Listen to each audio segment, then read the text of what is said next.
No issues. Right. చాలాసార్లు మన దేశంలో మనకున్నటువంటి సంస్కృతిని బట్టి మనకి పండగల సంస్కృతి ఉంది మన దేశంలో. మనకి ఒక కవి అన్నట్టు, స్వతంత్ర దేశంలో చావు కూడా పెళ్ళి లాంటిదే బ్రదర్ అన్నట్టు, మనకి పండగల కల్చర్ మంది, అలాంటి సంస్కృతి మంది. ఈ సంస్కృతిలో ఏ మతానికి ఆ మతానికి పండగలు ఉన్నాయి. అంచేత ఒక పండగ రాగానే మనం వెంటనే ఒక లేబుల్ అతికిస్తాం. ఇది పలానా వాళ్ళ పండుగ, ఇది ముస్లిమ్స్ పండుగ, ఇది హిందువుల పండుగ, ఇది సిక్కుల పండుగ, అయితే ఇది క్రిస్టియన్స్ పండుగ అని. కానీ ఈ సాయంత్రం మీకు సత్యం నేను చెప్పదలిచింది ఏంటంటే, కొంచెం తగ్గించండి బ్రదర్, మా సమయంగా వస్తుంది. ఈ క్రిస్మస్ అనేది ఒక మతానికి, ఒక కులానికి, ఒక దేశానికి, ఒక జాతికి పరిమితమైన పండుగ కాదు ఇది. ఇందాక అదే రవి గారు చెప్తున్నారు. ఈ సత్యవేదంలో అనౌన్స్మెంట్ ఏముందంటే, ప్రజలందరికీ, సర్వజనులకు ఇది సంతోషకరమైన పండగ. నేను ముగించేలోపు, స్టేజ్ దిగేలోపు నేను చెప్పింది ఎంత లాజికలో మీకు అర్థమవుతుంది. So this is not confined to Christianity are a particular religion. ఇది మొదట మనం అర్థం చేసుకోవాలి. మీరందరూ చాలా, అంటే మీరు ఈ స్థాయికి వచ్చారంటేనే మీరు ఎన్నో ఇంటర్వ్యూలు దాటుకొని, ఎన్నో అంటే టెస్ట్లు దాటుకొని, స్క్రూటినీస్ దాటుకొని, మీ అనలిటికల్ పవర్ని, మీ లాజికల్ కెపాసిటీని, మీ ప్రాబ్లమ్ సాల్వింగ్ స్కిల్స్ని చూపించుకొని ఇక్కడికి వచ్చి ఉంటారు మీరు. కాబట్టి ఈ రాత్రి కూడా మీ ఆ అనలిటికల్ స్కిల్స్ని, ప్రాబ్లమ్ సాల్వింగ్ స్కిల్స్ని, మీ కెపాసిటీస్, మైండ్ కెపాసిటీస్ని, ఫ్యాకల్టీస్ని ఉపయోగించాలని నేను కోరుతున్నాను. నేను చెప్పేవి కొన్ని మీకు వింతగా తోచచ్చు, కొన్నిసార్లు మీరు విభేదించవచ్చు కూడా. You are most welcome. మీరు ఒకవేళ విభేదిస్తే నాతోటి, I love you, most welcome. But the point is, మనం దేనైనా తిరస్కరించాలన్నా, విభేదించాలన్నా ముందు టేస్ట్ చేయాలి. మీరు ఒక హోటల్కి వెళ్తే ఇది బాగాలేదు అని చెప్పాలంటే ముందు టేస్ట్ చేయాలి. సో అందుకని మీరు చివరిదాకా నన్ను వినాలి. Even to reject what I said. I think నా లాజిక్ మీకు అర్థమైంది అనుకుంటున్నాను. రెండవది ఏంటంటే, మీరు లాజికల్గా, న్యాచురల్గానే ఆలోచిస్తారు కాబట్టి, నేను మాట్లాడుతున్నప్పుడల్లా మీరు అనలిటికల్గా, లాజికల్గా think along with me. If you feel anything illogical, you can catch me. ఈ నా సర్మన్ అయిపోయిన తర్వాత you can rise on your foot and you can ask a question. I welcome you. నేను రవి గారికి ఆల్రెడీ పర్మిషన్ అడిగాను, మీరు నన్ను ప్రశ్నించవచ్చు. కాబట్టి మీ రిజెక్షన్ కానీ, మీ విభేదం కానీ కూడా లాజికల్గానే ఉండాలి. ఒకవేళ నేను చెప్పేది సత్యము అయితే రిజెక్ట్ చేయడం మంచిది కాదు. You will be blessed if you accept it. ఎందుకంటే మన ఉపనిషత్తులో ఉంది, సత్యమేవ జయతే. సత్యం ఒక్కటే జయిస్తుంది, ఏవా ఒక్కటే జయిస్తుంది. కనుక సత్యం నా దగ్గర ఉంటే, సత్యాన్ని నేను పట్టుకుంటే, సత్యాన్ని నా సొంతం చేసుకుంటే నాకు గెలిపే ఉంటుంది. అంచేత సత్యం నుంచి ఎప్పుడు మనం దూరంగా జరగకూడదు. మరొక విషయం ఏంటంటే, బిఫోర్ ఐ స్టార్ట్, మీరు విశాల దృక్పథంతో కూర్చోండి. You need an open mind to understand truth. ఆ ట్రూత్ ఒక సైన్స్లో ఉన్నా, ఎకడమిక్స్లో ఉన్నా, ఇంకెక్కడైనా ఒక క్రిమినాలజీలో ఉన్నా, ఒక ఇన్వెస్టిగేషన్లో ఉన్నా, లేక ఒక మతంలో ఉన్నా, ఒక ఫిలాసఫీలో ఉన్నా, to understand truth one needs an open mind. అది చాలా అవసరం. Somebody said like this, mind is like a parachute. It cannot work until it opens. Parachute ఒకవేళ వేసుకొని కిందకి దూకేసిన తర్వాత అది వర్క్ అవ్వాలంటే ఓపెన్ అవ్వాలి. ఓపెన్ అవ్వకపోతే వర్క్ అవ్వదు. మైండ్ కూడా ట్రూత్ విషయంలో ఎప్పుడు వర్క్ అవుతుందంటే you need an open mind. So I beg that you need to SIT with an open mind. మనకి ఇప్పటికే చాలా ప్రీఆక్యుపైడ్ నోషన్స్ ఉంటాయి, పూర్వాభిప్రాయాలు ఉంటాయి మనకి, తప్పేం లేదు అందులో. we can all have opinions, but opinions are to be checked with facts and they need to be analyzed logically. So తప్పకుండా మీరు నాతో సహకరిస్తారని, ఇతరులతో మాట్లాడడం కంటే మీతో మాట్లాడడం నాకు చాలా సులభంగా ఉంటుంది. It's like A cake walk. ఎందుకంటే మీకు అన్నీ అంత ఎక్కువ ఎక్స్ప్లెయిన్ చేయక్కర్లేదు, మీరిట్టే దాన్ని అర్థం చేసుకోగలరు. క్రిస్మస్ అన్నది ఒక మతానికి, కులానికి, లేకపోతే ఒక దేశానికి, లేకపోతే ఒక జాతికి సంబంధించిన పండగ కాదని నేను ఆరంభించాను. And I reiterate that. ఎందుకంటే Christmas is a story of avatara. Avatara 2 వచ్చింది ఇదే టైంలో. So there is no Avatar 2 as far as Christmas is concern. Avatar అని ఎందుకు వచ్చింది దానికి పేరంటే, తార అంటే ఎక్కడో సుదూర తీరంలో లక్షల లైట్ ఇయర్స్ దూరంలో మనకు ఉంటుంది అది. ఆ స్టార్ దిగి రావడం అన్నమాట. But God is not a star, is more than A star. కానీ మనం అవతారం అని దానికి పేరు పెట్టాం, అది నానుడిలోకి వచ్చేసింది. నిజానికి దానికి ఏం పెట్టాలంటే అవదైవం అని పెట్టాలి. That is the right word for incarnation. అంటే మనకి తెలుగు బాగా వచ్చు, ఈ తెలుగు మనకేమీ అర్థం కాని తెలుగు ఏం కాదు. అవరోహణం ఆరోహణం అంటాం, లెక్కల్లో అంటాం, మ్యూజిక్ వచ్చిన వాళ్ళు మ్యూజిక్లో కూడా అంటారు అవరోహణం ఆరోహణం. కిందకి దిగితే అవరోహణం, పైకి ఎక్కితే ఆరోహణం. నా దేవుడు దిగి వచ్చాడు, దాన్ని అవతారం అన్నారు. As simple as that. So Christmas is a story of అవతార, and that is the greatest story ever told, ever happened on the planet Earth or in the history of mankind. Neel Armstrong ఒక టీంని తీసుకొని first moon మీదకి వెళ్ళాడు 1960s. అక్కడ moon మీద నడవడం చాలా గొప్ప అనుకున్నారు అప్పట్లో. ఆ తర్వాత జేమ్స్ ఇర్విన్ ఇంకొక కాస్మోనాట్ ఇంకొక టీంని తీసుకొని వెళ్ళాడు. ఈసారి నడవడం కాదు, జీపే నడిపేశాడు. అండ్ ఆ వీడియోస్ని నేను కాలేజీలో ఉన్నప్పుడు ఇలాంటి ఒక క్రిస్మస్ ఫంక్షన్లో చూపించాడు James Irwin. And I shook his hand. I had a privilege of shaking his hand. I met him. James Irwin ఈ కాస్మోనాట్ ఒక అద్భుతమైన మాట అన్నాడు 20 years బ్యాక్, నాకు ఇంకా గుర్తుంది. ఆయన ఏమనంటే, when man landed on the moon everybody thought that was the greatest event of the history of mankind. No, the greatest event of the history of mankind is not man landing on the moon, but God the Creator landing on the planet Earth is the greatest event of the history of mankind అన్నాడు.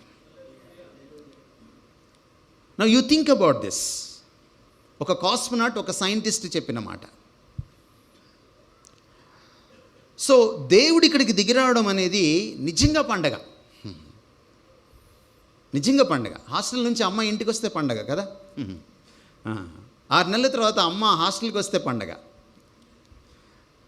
కానీ ఎన్నో సంవత్సరాలుగా, వేల సంవత్సరాలుగా మనిషి వెతికి వెతికి వెతికి వెతికి వేసారిపోయి దేవుణ్ణి తెలుసుకోలేనప్పుడు దేవుడు దిగి వస్తే ఎంత పండుగ. How great was the celebration. అలాంటి పండుగ ఇది. ఇందాక రవి గారు అన్నట్టు ఈ డెకరేషన్స్లో, ఈ క్రిస్మస్ తాతలో, లేకపోతే ఈ Christmas tree, cakes, bla bla bla, వీటిల్లో ఏమైపోయిందంటే ద రియల్ క్రిస్మస్ స్టోరీ కనుమరుగైపోయింది. It was eclipsed. Because of all this pomp, unnecessary pomp of Christmas. But that should not be so. అందుకని మనం ఒక విషయం ఇక్కడ మాట్లాడుకోవాలి లాజికల్గా. అసలు దేవుడు ఎందుకు దిగి రావాలి? వై షుడ్ ఐ నీడ్ అవతార? బహుశా హాలీవుడ్లో అవతార 2 ఎందుకు వచ్చింది, అవతార 1 ఎందుకు వచ్చిందంటే చాలా సింపుల్గా చెప్పొచ్చు, డబ్బులు సంపాదించడానికి. That's all.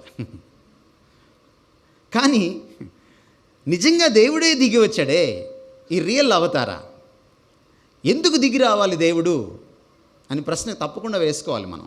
మీకు అందరికీ తెలుసు, ప్రశ్నలు ఆలోచింపచేస్తాయి, ప్రశ్నలు మనకి సత్యాల్ని బోధపరుస్తాయి. మనం రైట్ క్వశ్చన్స్ రైట్ టైంలో రైజ్ చేసినప్పుడు యూ విల్ రీచ్ ట్రూత్. అందుకని ఈ ప్రశ్న వేసుకోవాలి మనం. At least there are 2 reasons why God has to come down. కిందకి ఎందుకు రావాలి దేవుడు మనల్ని కలవడానికి? Reason number 1 is philosophically speaking ontological.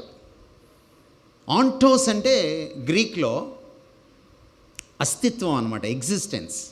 The existential reason, the natural reason. ఏమిటి ఆ natural reason? Reason number 1, if at all God exist, God must be infinite. దేవుడు అనేవాడు ఉంటే ఆయన ఖచ్చితంగా అనంతుడై ఉండాలి, అదర్వైజ్ ఆయన దేవుడు కాదు. మనలాంటి పరిమితుడు దేవుడు అవడు. ఇది ఏ మతమైనా ఒప్పుకుంటుంది, సనాతన ధర్మం కూడా ఒప్పుకుంటుంది, ఇస్లాం కూడా ఒప్పుకుంటుంది, సిక్కిజం ఒప్పుకుంటుంది, దేవుణ్ణి ఒప్పుకుండే ప్రతి మతం ఒప్పుకుంటుంది. God if he is there, he must be infinite. Now infinite దేవుణ్ణి మనం ఎలా రీచ్ అవ్వగలం? ఒకవేళ దేవుడు మిమ్మల్ని నన్ను సృష్టించుంటే ఆయన్ని తెలుసుకోకుండా we cannot have meaning in life. This life ఎలా ఉంటుందంటే, చిన్నప్పుడే పుట్టంగానే ఎవరైనా ఎత్తుకెళ్ళిపోతే ఒక బిడ్డని, తల్లి లేకుండా పెరిగితే ఎలా ఉంటుందో వాడి లైఫ్ అలా ఉంటుంది. You cannot have a meaningful fulfilled life without having connection with your creator, if at all God is there. అందుకే జీకే చెస్టర్టన్ అనేటువంటి ఒక ఇంటలెక్చువల్ ఏమన్నాడంటే, మనం సూర్యుడిని ప్రత్యక్షంగా చూడలేం, కానీ సూర్యుడు లేకుండా దేన్ని చూడలేం. ఆయన స్టేట్మెంట్ ఆపలేదు. 3rd లైన్లో ఏమన్నాడంటే, ఎవడు దేవుణ్ణి ప్రత్యక్షంగా చూడలేడు, కానీ దేవుడు లేకుండా దేన్ని సరిగా అర్థం చేసుకోలేడు. ఈరోజు మీరు కెరియర్ పరంగా ఇంత సాధించినా కూడా మీ లైఫ్లో ఇంకా సో మెనీ క్వశ్చన్స్కి మీరు ఆన్సర్ ఇవ్వలేని పరిస్థితి. We all know that the shallowness of our life. కారణం ఏంటంటే, unless human being is connected with its creator or his or her creator, there cannot be meaning in life. మరి ఎలా వెళ్తాం ఈ దేవుడి దగ్గరికి? మనం ఎట్లా వెళ్తాం? నా చదువుకున్న మిమ్మల్ని, ఇంజనీరింగ్ బ్యాక్గ్రౌండ్ నుంచి వచ్చిన మిమ్మల్ని, సైన్స్ బ్యాక్గ్రౌండ్ నుంచి వచ్చిన మిమ్మల్ని ఒక ప్రశ్న అడగాలనుకుంటున్నాను ఈ రాత్రి. If God is infinite, who am I? Who is the human being? We are finite. మనం చాలా అన్లిమిటెడ్ కావాలనుకుంటాం కదా. మనం రీఛార్జ్ చేసేటప్పుడు అన్లిమిటెడ్ కావాలి మనకి. ఈ మధ్య అన్లిమిటెడ్ పోయి హీరో అన్లిమిటెడ్ వచ్చింది. నిజంగా మనకి అన్లిమిటెడ్ అవసరం అంటారా? లిమిటెడ్ హ్యూమన్ బీయింగ్కి అన్లిమిటెడ్ ఇస్తే ఏమవుతుంది తెలుసా? చచ్చి కూర్చుంటాడు అంతే. ఒక 100 కేజీలు పట్టే బస్తాలో 200 కేజీలు బియ్యం పోయండి, కుక్కండి, ఏమవుతుంది? లైఫ్ కూడా ఎంత అయిపోతుంది. మనకి దేవుడు దొరక్క ఈ వ్యాక్యూమ్ని ఫిల్ చేసుకోవడానికి మనం ఏం చేస్తున్నామంటే అన్లిమిటెడ్ ప్లెజర్స్ అందులో కుక్కుతున్నాం, అన్లిమిటెడ్ ఫ్రీడమ్ని కోరుకుంటున్నాం. ఏమవుతుంది ఒక రోజున? You will be a worn out person. Wreck అయిపోతుంది లైఫ్. మనందరికీ తెలుసు వీఆర్ ఫైనైట్ అని. We have a beginning and we have an end. ఇన్ఫినిట్కి బిగినింగ్ ఉండదు, ఎండ్ ఉండదు. మీరు చిన్నప్పుడే రియల్ లైన్ చూసుంటారు లెక్కల్లో. -∞ +∞ మధ్యలో 0. That is a linear infinity. But God, if at all he is there, he is infinitely infinite. He is infinite dimension ఉన్న, each డైమెన్షన్లో infinite. That's mind boggling. That's God.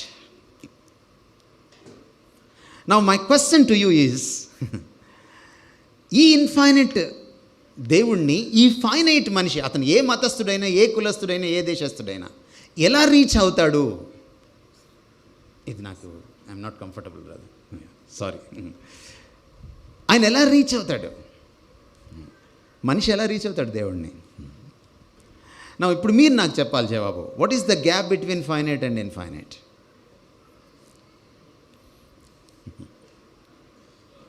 అండి, what is the gap between finite and infinite? What is the distance between finite and infinite? It's infinite.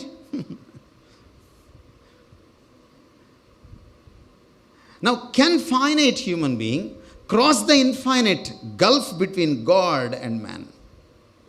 Infinite ki finite ki మధ్య అంతరం అనంతమైతే ఆ అనంతాన్ని పరిమితమైన మనిషి దాటగలడా? Can finite cross the infinite gulf? No, he cannot.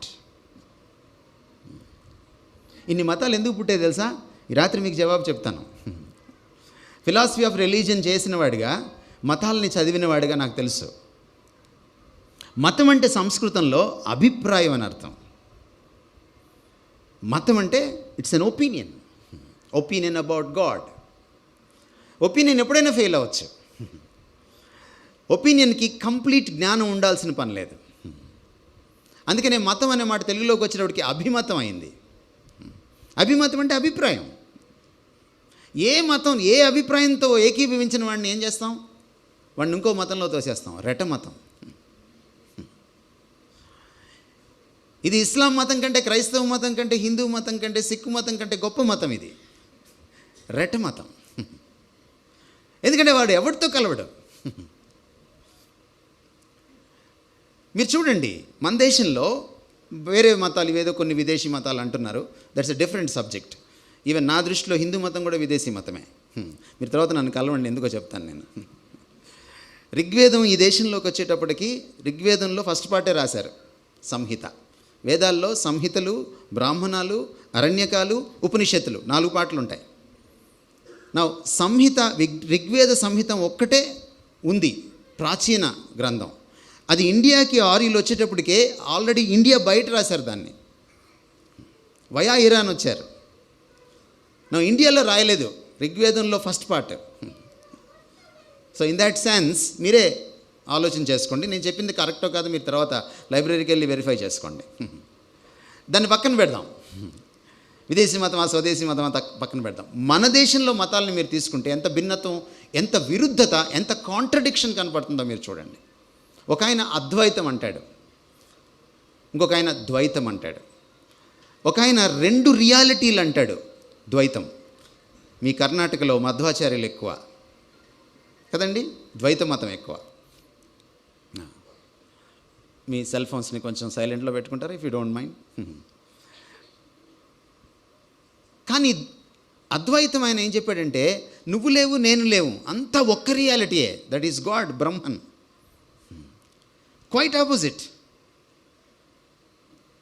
అద్వైతం ఆయన దేవుడికి గుణం లేదన్నాడు, నిర్గుణ బ్రహ్మం అన్నాడు శంకరాచార్యుడు.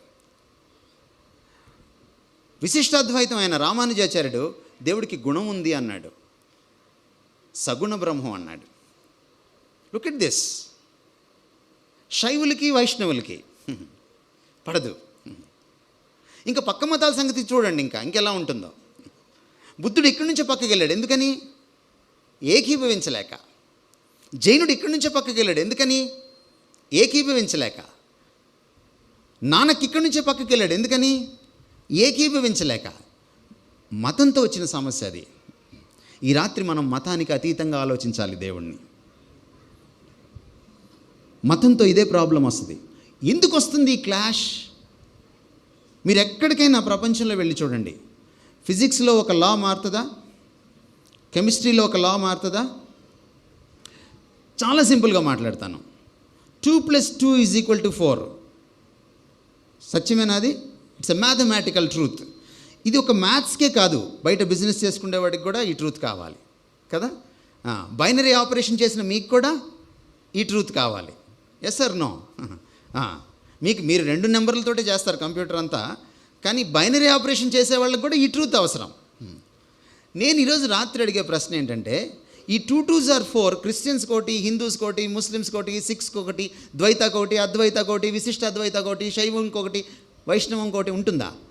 నోనేవా, ఉండదు. మరి దీంట్లో భేదాభిప్రాయం రానప్పుడు దేవుడి దగ్గరికి వచ్చేటప్పటికి ఇన్ని అభిప్రాయాలు, ఇన్ని మతాలు ఎందుకు వచ్చాయి? ఎందుకు వచ్చాయంటే,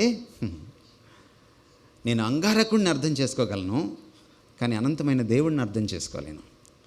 ఎందుకంటే అంగారకుడిని రీచ్ అవ్వగలను, అనంతమైన దేవుడిని రీచ్ అవ్వలేను. ఎందుకంటే అంగారకుడు అనంతం కాదు. I can understand. దేవుడు అనంతుడు కాబట్టే మనకి పిచ్చెక్కి అర్థం కాక ఏదో ఒక టైంలో ఏదో ఒక పాయింట్కి సెటిల్ అయిపోయాం మనం అన్నప్పుడు మనుషులందరి గురించి మాట్లాడుతున్నాను నేను, భారతీయులందరి గురించి మాట్లాడుతున్నాను, ప్రపంచంలో అన్ని మతస్థుల గురించి మాట్లాడుతున్నాను నేను. God cannot be understood unless he comes down and tell me who he is. ఆయన కిందకి దిగి వచ్చి ఆయన ఎవరో చెబితే కానీ నాకు అర్థం కాదు.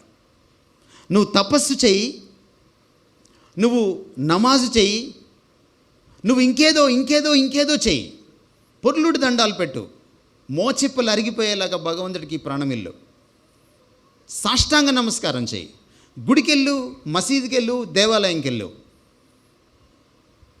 But you can't understand God. నా భగవద్గీతలో ఒక శ్లోకం మీకోసం నేను చదువుతున్నాను. 11వ అధ్యాయం 53వ వచనం. నా అహం న వేదేరా నా తపస్ న ధనేన నా సజ్జాయ శక్య ఏవం విదో దృష్టవం అసిమాం యత. నువ్వు ఏమైనా చెయ్యి, తపస్సులు చెయ్యి, దాన ధర్మాలు చెయ్యి, వేదాలు చదువు, నా వేదేరా, నువ్వు వేదాలు చదువు, మత గ్రంథాలు చదువు, పుణ్యకార్యాలు చెయ్యి, తలకిందులుగా తపస్సు చెయ్యి, నువ్వు భగవంతుడిని సాక్షాత్కారం చేసుకోలేవు. సత్యవేదంలో మాట కూడా చదువుతున్నాను. ఎవడు ఎప్పుడు దేవుణ్ణి చూచి ఉండలేదు. క్రిస్మస్ రోజున ఆ క్రీస్తే మనందరికీ దేవుణ్ణి చూపించడానికి వచ్చాడు, అద్వితీయ కుమారుడు. నా ఎందుకు రావాలి దేవుడు? ఎందుకు రావాలంటే ఆయన రాకపోతే మనం ఆయన్ని అర్థం చేసుకోలేము. ఆయన అర్థం చేసుకోలేకపోతే మనల్ని మనం అర్థం చేసుకోలేము. మన జీవితాన్ని మనం నిండుదనంతో నింపుకోలేము. It cannot be a fulfilled life. అందుకనే అవతారం అత్యవసరం. అవతార్ 1, అవతార్ 2 తీసినా తీయకపోయినా మనకేం కాదు. కాకపోతే నిర్మాతకు డబ్బులు రావంతే. బట్ ఈ అవతార్ లేకపోతే మనకి దిక్కు లేదు. దేవుణ్ణి తెలుసుకోవడానికి ఇక దిక్కే లేదు. Only God has to come down and cross that infinite Gulf. ఆ అనంతమైన మధ్య దూరాన్ని దాటి మన దగ్గరికి వచ్చి మనల్ని పరిచయం చేసుకోవాలి. నౌ ద సెకండ్ క్వశ్చన్ ఏంటంటే, ఈయనే అవతారం అని ఎలా తెలుసు? అది సెకండ్ క్వశ్చన్. ఆ క్వశ్చన్ని నేను నా మెసేజ్ ముగించేలోపు మీకు చెప్తాను. You will understand the second reason for avatara. దేవుడు ఎందుకు రావాలి కిందికి అంటే, the second reason is a moral reason, not a natural reason, not an existential reason, not an ontological reason, but also a moral reason.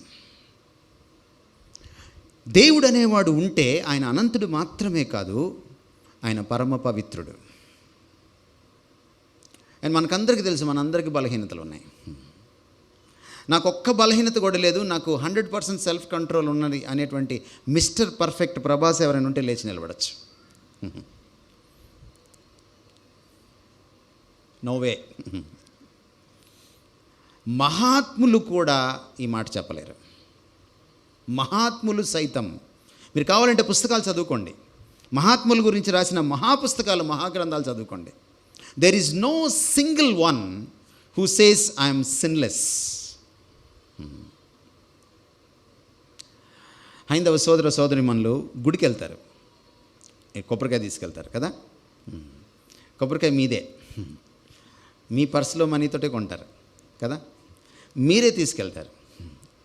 తీసుకెళ్ళిన తర్వాత మీరు కొట్టరు కొబ్బరికాయ, మీ కొబ్బరికాయని ఇంకొక ఆయన కొడతాడు. మీరు ఎప్పుడు పోట్లాడలేదా పూజారి గారితో? సార్ కొబ్బరికాయ నాది, నువ్వేంటి కొట్టేది? నువ్వు గుడికి వెళ్తావు, గుడి మెట్లు ఎక్కుతావు, గర్భగుడి దాకా వెళ్తావు, ఆ తర్వాత ఆగిపోతావు. నీ చేతిలో కొబ్బరికాయ ఆయన తీసుకొని వెళ్ళి దేవుడికి దేవతకి కొడతాడు. What do you understand? What do you understand? There is a gap between God and you. ఈ అపవిత్రమైన మనిషి ఆ పవిత్రమైన దైవ సన్నిధిలో కొబ్బరికాయ కొట్టడానికి అనర్హుడు. You and I are not eligible. మనం కొన్నిసార్లు ఆలోచించకుండా చేసేస్తాం కదా చాలా విషయాలు. అందుకని ఈ రాత్రి మిమ్మల్ని ఆలోచించమంటున్నాను అంతే. There is a gap, a moral gap. మళ్ళీ నువ్వు పునీతుడు అయితే తప్ప, పునీతురాలు అయితే తప్ప నా అంతటి నేను వెళ్ళి దేవుడికి మొక్కలేను, దేవుడిని తాకలేను. That's the reason. క్రైస్తవులు చాలాసార్లు సువార్త చెప్పేటప్పుడు పాపులు పాపులు అంటుంటే చాలా పాపులర్ అయిపోయింది ఆ వర్డ్ కదా, పాపులు అనేమాట. అండ్ చాలామందికి నచ్చదు అది. ఈ సత్యవేదం ఒక్క దాంట్లోనే లేదన్నమాట, ఏ భేదం లేదు, అందరూ పాపం చేశారు. నీతిమంతుడు లేడు, ఒక్కడు కూడా లేడు, దేవుడు తప్ప. That's what this book says, this holy book, సత్యవేదం చెప్తోంది. కానీ మన దేశంలో గ్రంథాలు కూడా చెప్తున్నాయి, పాపోహం పాపకర్మాహం. అహం పాపం, దేర్ఫోర్ నా పని కూడా పాపం. పాపాత్మ పాప సంభవ, నా సోల్ సిన్ఫుల్ అయిపోయింది, పాపం అయిపోయింది, అందుకనే పాపం సంభవిస్తోంది. పాపం బయట నుంచి వచ్చి నన్ను తాకడం కాదు, నేను పాపంలోనే పుట్టాను. మీరు భగవద్గీత చదవండి, అందులో కూడా రాసింది, పుట్టుకతోడే జీవి పాపి. సత్యవేదంలో అంటాడు ఒక భక్తుడు, పాపములో నా తల్లి గర్భంలో ఉన్నప్పుడే నాలో పాపం ఉంది. My DNA has rotten with sin. అందుకనే నేను భగవంతుని డైరెక్ట్గా కలవలేను. మీరందరూ వెళ్ళిపోతారు కదా గుడి నుంచి. పూజారి గారిని ఎప్పుడైనా ఇంటర్వ్యూ చేయండి. పూజారి గారు తన కోసం కూడా ఆయన కొబ్బరికాయ కొడతాడో లేదో.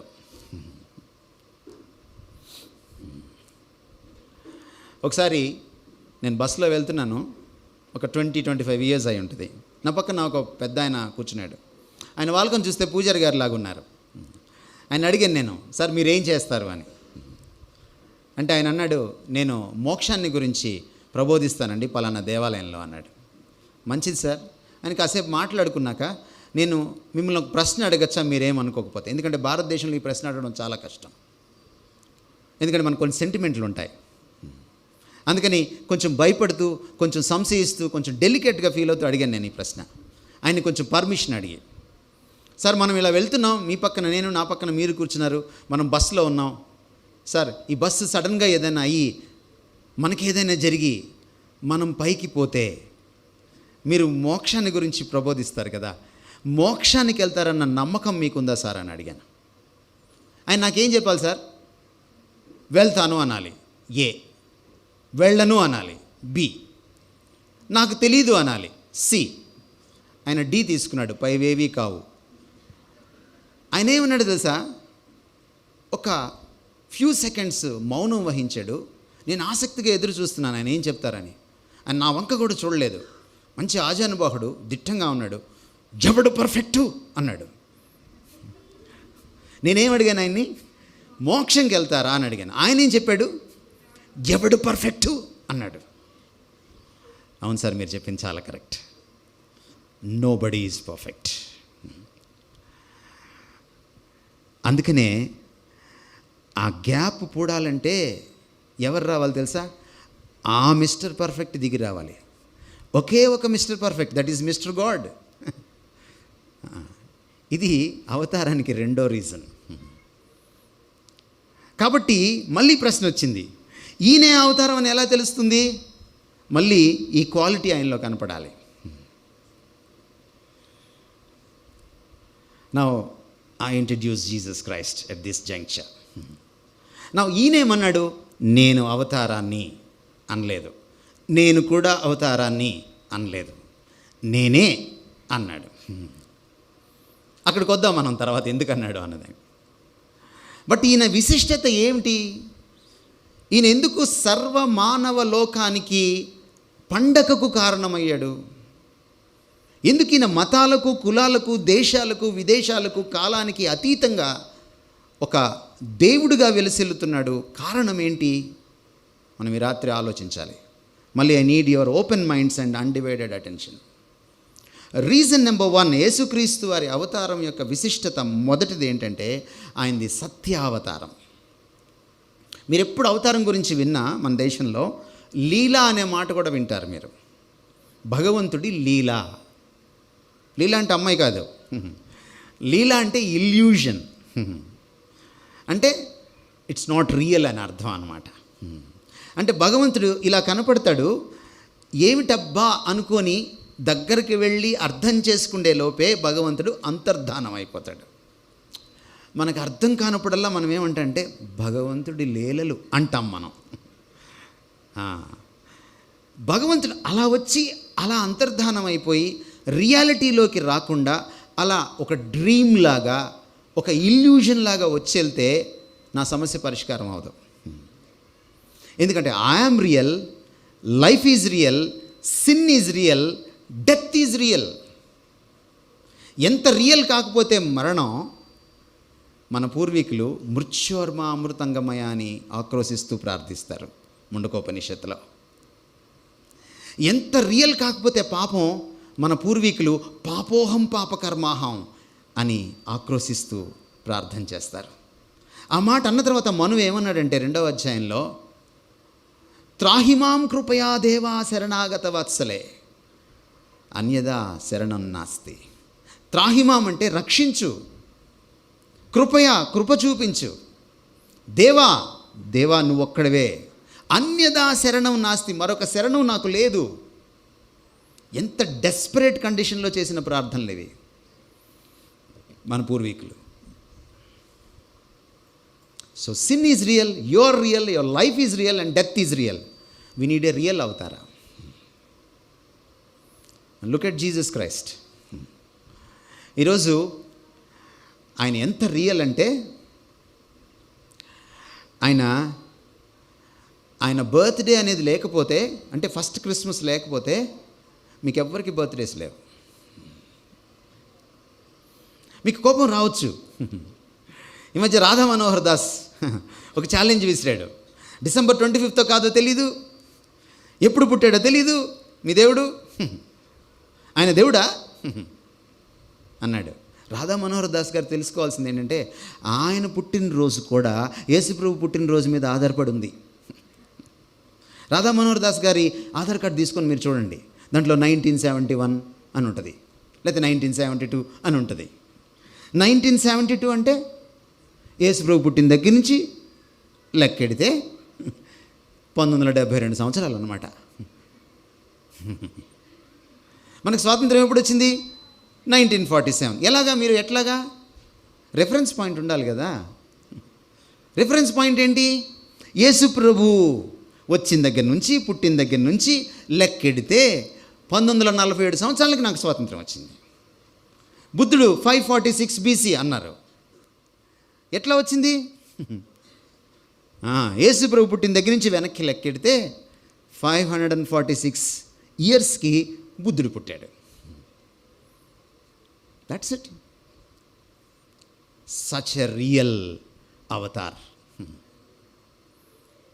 మీరు ఈ రోజున యేసుక్రీస్తు గురించి చెప్పబడిన ఈ పుస్తకాన్ని, దీని హిస్టారికల్ ఎవిడెన్స్ని, ఈరోజు చరిత్రలో ఉన్నటువంటి కొన్ని పేర్లు మీరు చెప్పొచ్చు. సీజర్ అగస్టస్, కాల్ మెగ్నే, లేకపోతే మొహమ్మద్, లేకపోతే బుద్ధ, లేకపోతే అలెగ్జాండర్, లేకపోతే కింగ్ పోరస్ పురుషోత్తముడు, లేకపోతే రాజరాజ చోళుడు, మీరు ఎవరి పేరైనా చెప్పుకోండి. వాళ్ళందరినీ ఓ పక్కన నించోబెట్టి వాళ్ళకున్న హిస్టారికల్ డాక్యుమెంటరీ ఎవిడెన్స్ ఒకదానిపైన ఒకటి పైలప్ చేయండి. ఆ రోజుల్లో చేతులతో రాసేవాళ్ళు హిస్టారియన్స్. ఆ మ్యానుస్క్రిప్ట్ ఎవిడెన్స్, డాక్యుమెంటరీ ఎవిడెన్స్ మీరు ఒకదానిపైన ఒకటి పెట్టండి. ఈ పోడియంకి మించి రాదు. రఫ్లీ 4 feet కంటే ఎక్కువ ఉండదు ఏ హిస్టారికల్ ఫిగర్కి కూడా. బట్ జీసస్ క్రైస్ట్ గురించి చెప్పబడినటువంటి ఈ పుస్తకానికి మీరు పైలప్ చేయండి అదేవిధంగా డాక్యుమెంటరీ ఎవిడెన్స్. 2.5 miles హైట్ వస్తుంది అది. You believe me or not. ఒక్క న్యూ టెస్టమెంట్కి కనీసం 1 mile హైట్ వస్తుంది. You believe me or not. And Jesus Christ గురించి ఇందులో ఏం రాయబడిందో అదే హిస్టారియన్స్ కూడా చెప్పారు. And they are not Christian historians, they are Jewish historians, Greek historians and Roman historians. There was Flavius Josephus, there was Tacitus, there was Thucydides, there was Pliny the Younger, and blah blah blah, etc. etc. Almost 10 historians talked about Jesus, and what they talked about Jesus matches with this Bible. What the Bible talks about Jesus. Bible ఏం చెప్తుందో యేసు ప్రభు గురించి వాళ్ళు చెప్పిన విషయాలతో match అవుతుంది. Such a real Avatar. మీరు real time అంటుంటారు కదా. You need a God of real time, not of virtual.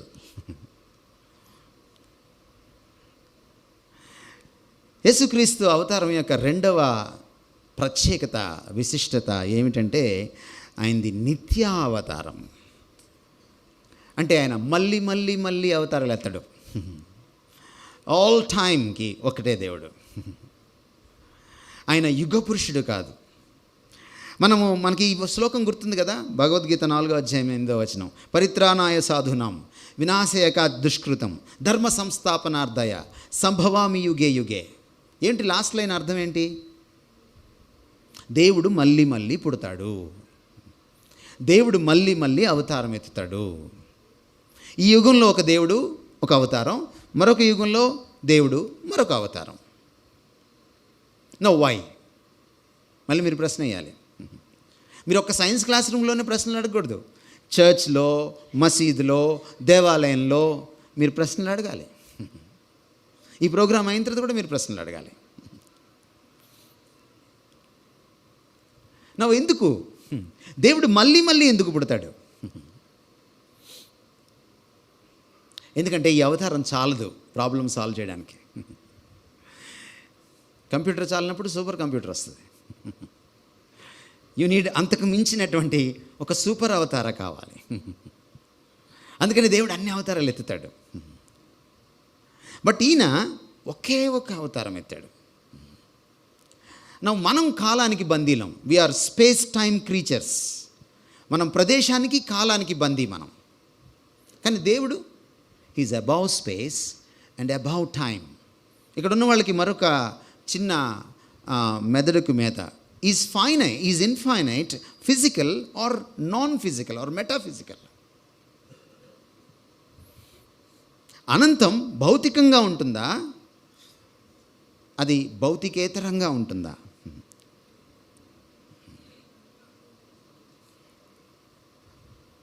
మీరు సైన్స్లోకి వెళ్ళి చూడండి కావాలంటే.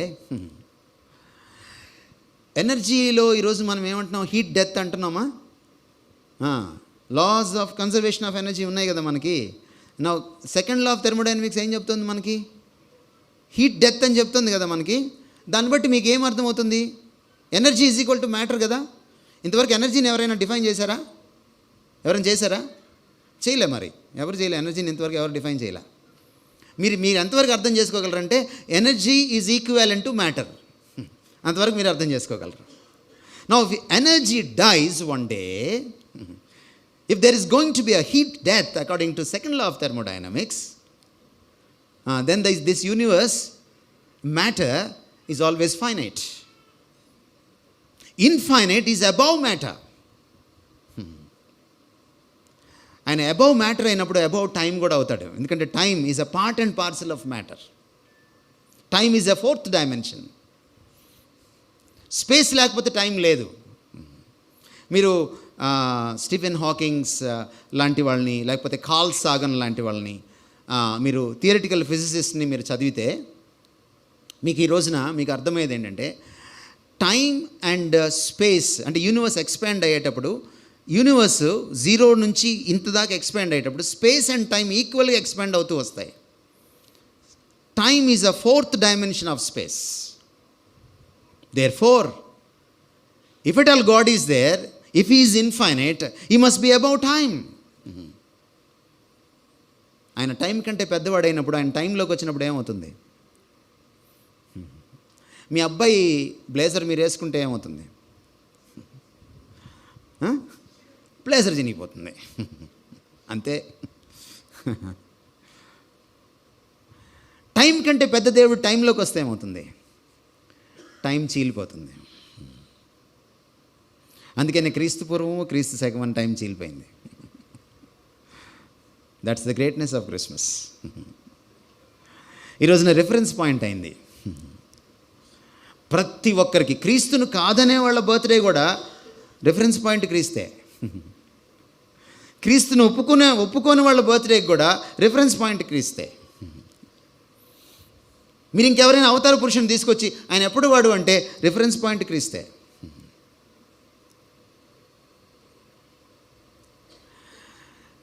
ఆయన హీఈస్ అబౌట్ టైం. అందుకనే కాలాన్ని పరిపాలించేవాడు కాబట్టి యుగానికి పరిమితం కాడాయన. ఆయన యుగ యుగములకు స్తోత్రార్హుడని సత్యవేదం చెప్తాను. Not for a single age, but for ages and ages he is the Lord and God, and he is to be praised and worshipped.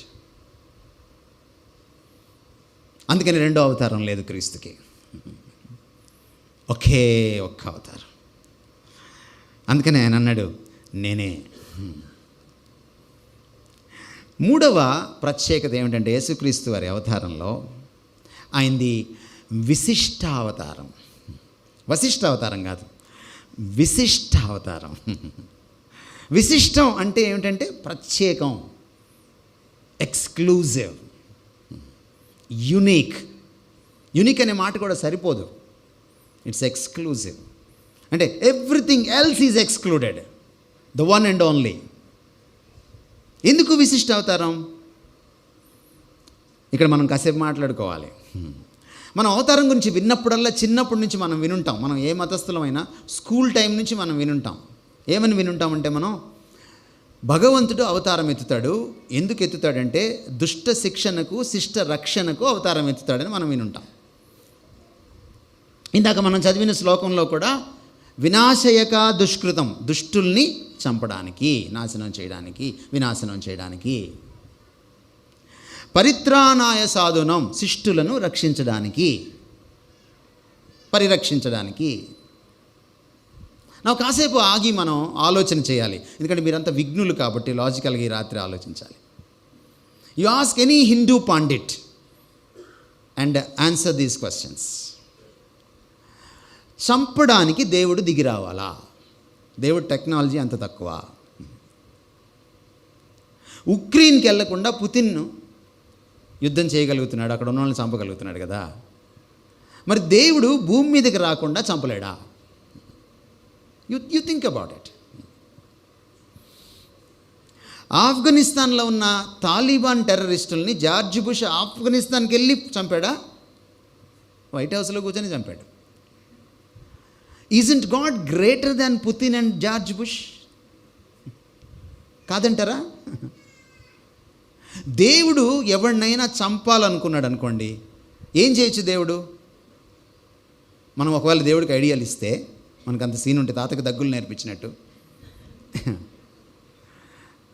ఓ పిడుగు మీద పడవచ్చు, ఓ పాము కాటేయచ్చు కదండి, ఓ డెంగ్యూ వ్యాధి రావచ్చు, ఓ కరోనా వచ్చిపోవచ్చు. ఎవడికో కోపం వచ్చి కత్తి తీసుకొని పడవచ్చు, ఓ రోడ్ యాక్సిడెంట్ అవ్వచ్చు, ఎన్ని విధాలుగా చంపచ్చు మనిషిని దేవుడు చంపాలనుకుంటే. ఇవన్నీ అక్కర్లా, చావురా అని అంటే చాలు చచ్చిపోతాడు. That's God. సో చంపడానికి దేవుడు ఎందుకు దిగి రావాలి? నా అనదర్ అనలిటికల్ క్వశ్చన్ ఏంటంటే, దేవుడు దుష్టుణ్ణి శిక్షించడానికి వస్తే నిజంగా దుష్టత్వం పోతుందా? దేవుడు ఒక విలన్ని చంపుతాడండి, మళ్ళీ విలన్ పుడతాడు. అప్పుడు మళ్ళీ దేవుడు ఏం చేయాలి? వాడిని కూడా చంపాలి. వాడిని చంపడం అంటే ఉంచండి, ఈయన కొత్త అవతారం ఎత్తాల్సి వస్తుంది. అవతారం సరిపోవట్లేదు. You think about this. ఈ ఆలోచనను మీరు ఆలోచన చేయండి. మీరు ఏకీభవించాల్సిన పని లేదు నేను చెప్పిన వాటితో. ఇది లాజికలా కాదా మీరు ఆలోచన చేయండి. నా ఇట్లా దేవుడు ఎంతకాలము సంభవామి యుగే యుగే, ఎంతకాలం పుడుతూ అవతారం ఎత్తుతూ మళ్ళీ వాడు కొత్త ప్లాన్ వేసుకొని వస్తాడు, మళ్ళీ ఇంకొక దుర్మార్గుడు పుడతాడు, మళ్ళీ దేవుడికి అవతారం సరిపోయి మళ్ళీ కొత్త అవతారం ఎత్తాడు. How long, how many times? Problem ఎప్పుడు సాల్వ్ అవుతుంది? మీరు ఇంజనీర్స్ కదా, మిమ్మల్ని ప్రశ్న అడుగుతాను. కంప్యూటర్కి వైరస్ పట్టిందనుకోండి, వైరస్ వచ్చిన ప్రతి కంప్యూటర్ని పగలగొడతారా, లేకపోతే వైరస్కి యాంటీ వైరల్ ఏదైనా ప్రోగ్రామ్ కనిపెడతారా? ఏమండి? అలా కనిపెట్టకపోతే మీరు సాఫ్ట్వేర్ ఇంజనీర్ అవరు. మీరు కంప్యూటర్కి వైరస్ రాగానే ఎత్తి దాన్ని 10 అంతస్తుల మీద నుంచి కింద వేసారనుకోండి రోడ్డు మీద, మీరు హార్డ్వేర్ ఇంజనీర్ అవుతారు తప్ప మీరు సాఫ్ట్వేర్ ఇంజనీర్ అవరు. మరి దేవుడు పాపం చేసినోడిని చంపుకుంటా వెళ్ళాడు అనుకోండి, ఆయన దేవుడు అవడు. నా కంప్యూటర్ని అలాగే ఉంచి కంప్యూటర్ చెడిపోకుండా కంప్యూటర్ని వైరస్ ఫ్రీ చేయాలి. అది కదా సాఫ్ట్వేర్ ఇంజనీర్ గొప్పతనం. అంతేనా సార్? నేను తప్పు మాట్లాడుతున్నానా? సరే, డాక్టర్స్ దగ్గరికి వద్దాం. కరోనా వచ్చిందనుకోండి, కరోనా వచ్చిన వాళ్ళందరినీ ఒక అపార్ట్మెంట్లో పెట్టి జిన్పింగ్ లాగా అపార్ట్మెంట్ తగలబెట్టామనుకోండి, కరోనా పోతుందా? నో. మనిషిని బ్రతికించుతూ వైరస్ని చంపాలి, అప్పుడు కదా దేవుడి బాబు నువ్వు డాక్టర్ గారివి అంటారు. అంతేనా అనేది? మరి దేవుడు పాపాన్ని చంపడానికి పాపిని చంపేస్తే దేవుడు ఎట్లవుతాడు? మీరు ఆలోచించండి ఈ రాత్రి.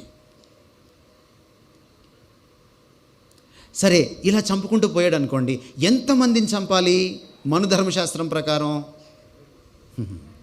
నేను ఒక మతాన్ని ఇంకో మతంతో నేను కంపేర్ చేయట్లేదు. ఒక మతంలో ఉన్న గ్రంథాన్ని ఆ మతంలో ఉన్న గ్రంథంతో నేను కంపేర్ చేస్తున్నాను. భగవద్గీతను నేను మను ధర్మశాస్త్రంతో కంపేర్ చేస్తున్నాను. I think I'm doing right. You agree with me? నా భగవంతుడు ఇలాగ చంపుకుంటూ వెళ్తే మను ధర్మశాస్త్రం ప్రకారం ప్రతి అహాన్ని చంపాలి, ప్రతి ఆత్మను చంపాలి, ప్రతి మనిషిని చంపాలి. ఇంకా రక్షించేది ఎప్పుడు? లోక కళ్యాణం ఎలా వస్తుంది? మనమే అంటాం కదా అవతారం లోక కళ్యాణం కోసమని. నెక్స్ట్ ఇంకేం మిగిలింది? శిష్టుల్ని రక్షించడం. మరి మంచోళ్ళని రక్షిద్దామంటే ఎవడైనా ఉన్నాడా మంచోడు? మన ధర్మశాస్త్రం ప్రకారం లేడు, బైబిల్ ప్రకారం కూడా లేడు, ఖురాన్ ప్రకారం కూడా లేడు. మరి ఎవరిని రక్షిస్తాడు? రక్షించడానికైతే దేవుడు రావాలి. ఎందుకంటే ఈత రాక మునిగిపోతున్న వాడిని మనం మెట్టు మీద నుంచొని కాలు అలాను చెయ్యి ఇలాను పైకి వస్తావు అని కరస్పాండెన్స్ కోర్సులో ఈత నేర్పించలేము కదా. మనం దిగాలి, వాడు ఎక్కడ మునిగిపోతున్నాడో అక్కడ మనం కూడా మునగాలి, వాడిని జుట్టు పట్టుకొని పైకి తీసుకురావాలి. సో దేవుడు ఒకవేళ దిగి వస్తే శిక్షించడానికి రాకూడదండి, రక్షించడానికే రావాలి. యేసు ప్రభు ఒక్కడే నేను చంపడానికి రాలేదని చెప్పాడు, నేను రక్షించుటకు వచ్చాను అన్నాడు. నేను ఈ లోకమునకు తీర్పు తీర్చుటకు రాలేదు అన్నాడు, లోకాన్ని రక్షించడానికి వచ్చాను అన్నాడు. పాపము నుంచి, బలహీనత నుంచి, నరకం నుంచి, పాప శిక్ష నుంచి రక్షించడానికి వచ్చానని చెప్పుకున్నాడు. అందరూ చంపడానికి వస్తే ఈయన మన స్థానంలో చావడానికి వచ్చాడు. మన స్థానంలో చావడానికి వచ్చాడు. రాధా మనోహర్ దాస్ గారు మరింకొక ఎగతాళి చేశారు. చంపడానికి వచ్చినోడు దేవుడా, నిస్సహాయంగా చచ్చిపోవడానికి వచ్చిన దేవుడా, వచ్చినవాడు దేవుడా, తన 3 మేకులు తాను పీక్కోగలడా అని అడిగాడు. దానికి నేను జవాబు త్వరలోనే చెప్తాను ముగించకముందు. కానీ ఈ రోజున మనం ఒక విషయం అర్థం చేసుకోవాల్సింది ఏంటంటే, మన ధర్మం చెప్తుందండి, మన ధర్మం చెప్తుంది పాపం పోవాలంటే ప్రాణత్యాగం జరగాలి, రక్త తర్పణం జరగాలి. మళ్ళీ మీ గుడి దగ్గరికి వస్తున్నా, మీరు గుడికి కొబ్బరికాయ తీసుకెళ్తారు కదా, కొబ్బరికాయ గుడిలో కొడతారు కదా, గర్భగుడిలో కొడతారు కదా పూజారి గారు. మీరు ఇంట్లో కూడా కొబ్బరికాయ చాలాసార్లు కొడతారు కదా. మీరు ఇంట్లో కొట్టినప్పుడు కొబ్బరికాయ నీళ్ళు ఏం చేస్తారు? పట్టుకొని తాగుతారు కదా. గుళ్ళో కొట్టినప్పుడు ఎందుకని పట్టుకొని తాగరు? మీరు పూజారి గారిని ఈసారి వెళ్ళినప్పుడు అడగండి.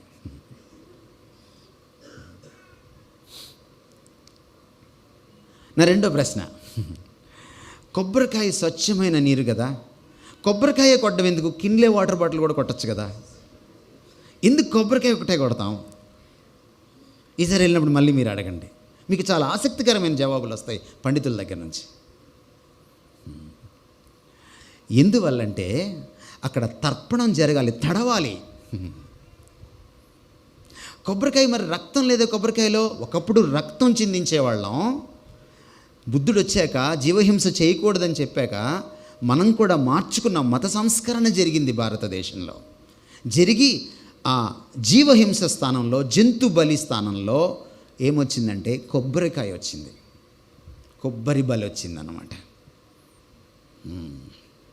మీరు వేదాలు చదివితే వేదాల కాలంలో అజామేధ యాగం అంటే మేకల్ని బలి ఇచ్చేవాళ్ళు. అంతేకాదు అశ్వమేధ యాగం, అశ్వమేధం అంటే గుర్రాల్ని బలి ఇచ్చేవాళ్ళు. అంతేకాదు పురుషమేధ యాగం అంటే అహాన్ని బలి ఇచ్చేవాళ్ళు. కొన్ని అనాగరిక మతాల్లో, మన దేశంలో చాలా మతాలు ఉన్నాయి, ఒక ఆర్య మతాలే కాదు, స్థానిక మతాలు కూడా మనకి అబారిజినల్ మన రిలీజియన్స్ కూడా మన దేశంలో ఉన్నాయి. అక్కడికి మీరు వెళ్ళి చూస్తే మనుషుల్ని బలి ఇవ్వడం కూడా ఉంది. మొన్న 200-300 సంవత్సరాల క్రితం మీరు కలకత్తాకి వెళ్తే, లేకపోతే బెంగాల్ రాష్ట్రానికి వెళ్తే, హుగ్లీ నదికి చిన్న బిడ్డల్ని, చంటి బిడ్డల్ని బలిచ్చేవాళ్ళు. ఎలా అంటే అక్కడ ఆ నది ఒడ్డున చెట్టుకి ఒక చీరకి బిడ్డని ఏలాడదీసి వెళ్ళిపోయేవాళ్ళు, నదికి బలిచ్చేసేవాళ్ళు, నదీ మాతకు. ఇవన్నీ చరిత్రే. బలి. అంతేకాదు గోమేధ యాగం, మేధ అంటే చంపడం, గోవుల్ని బలి ఇచ్చేవాళ్ళు. మీరు చదవండి శాస్త్రాలు కావాలంటే. ఎందుకు బలి ఇవ్వాలండి? బలి అంటే అర్థం ఏంటో తెలుసా?